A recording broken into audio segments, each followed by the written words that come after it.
Hey everyone, welcome to the channel. Hope y'all are doing great. Today we're going to do a pick a card using the Egyptian Book of the Dead Oracle by Marie Bruce.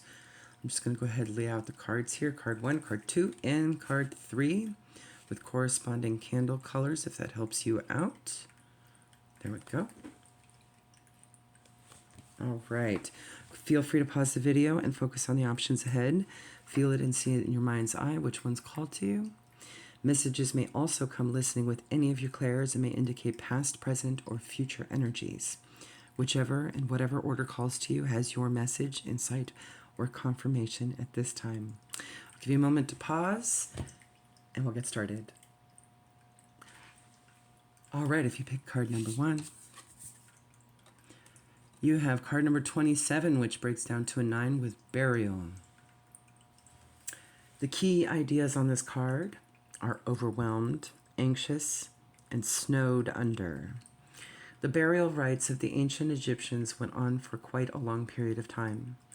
This was so that all the correct funerary rites could be performed in accordance with the Book of the Dead rituals and the customs of the time. Only when all the ceremonial aspects had been completed were the dead actually buried in their tombs and sarcophagi. This card indicates that you are feeling overwhelmed and that you are taking on too much at once. Feeling snowed under or buried alive under a mountain of work and responsibilities can lead to anxiety and even panic attacks. It is time to start digging your way out. What can you delegate to other people? Can you start saying no to things that you really don't want to do or that you just don't have time for? There's no need to panic. Just be honest about what you can and can't commit to without overstretching yourself. Remember that you need time to rest. When you are spinning too many plates, sometimes you have to let a couple of them crash to the ground before anyone notices that you are exhausted. Don't allow yourself to be buried alive. You don't have to do everything yourself. Speak up and ask for help.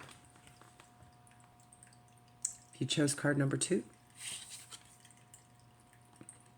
we have card number 7. I do believe card number 1 also broke down to... No, it didn't. Okay, correction. But since I mentioned it, it might have something to do with it if you're feeling guided to watch card number 1, okay? All right, Thebes. I think it's actually Thebes, isn't it? Okay. I don't know. If anyone knows the pronunciation of this city, okay, just comment down below. Maybe give me a little... phonetic. There you go. It might help. Key ideas: activity, reverence, and worship. The ruined city of Thebes, I'm just going to keep it that way, on the Nile enjoyed almost cult-like status during the ancient Egyptian civilization. It was a place of pilgrimage and trade, but it was also a spiritual hub and a hive of activity. Parts of the city were turned into a vast necropolis with large tombs and cemeteries being built to honor the wealthy dead. It was also a place of reverence and remembrance where the dead laid at rest in the midst of the living. Huge festivals to honor the dead, including the Egyptian Wag Festival honoring the fall and resurrection of Osiris, would be held there.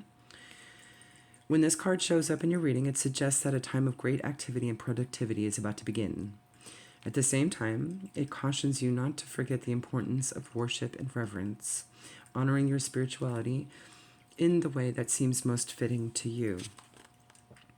Often when we are busy, our spiritual practices are the first thing to slide, but mindfulness, meditation, prayer, remembrance, and quiet contemplation are just as important for your mental well-being and spiritual equilibrium. You are reminded to take time out for the sacred in the everyday. Go for a meditative walk, honor your dead, work some crystal magic, cast a simple spell, enjoy a sacred bath, or spend time alone with your thoughts and journal. Slow down and breathe, leaving the hustle and bustle for a while. If you chose card number 3,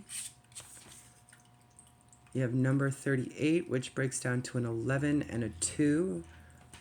You have Sekhet Aru. The key ideas for this card are afterlife, paradise, and peace. Seket Aru is the field of reeds, the divine afterlife of the Egyptians.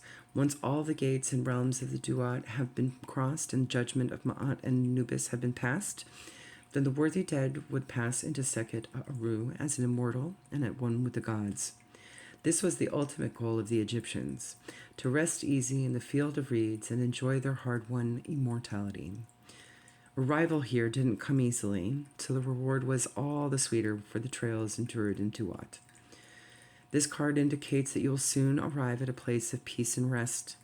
It suggests that something you've fought hard for is about to become yours, and this will be the beginning of a utopian phase in your life. It also indicates that for a time being, the battle and hardship is over. You have crossed through the Duat of your life, and you are now in the paradise of the field of reeds. However, this phase may not last forever, so make the most of it. Relax, recharge, and be at peace with yourself and others, for you have come to a place of many blessings in your life.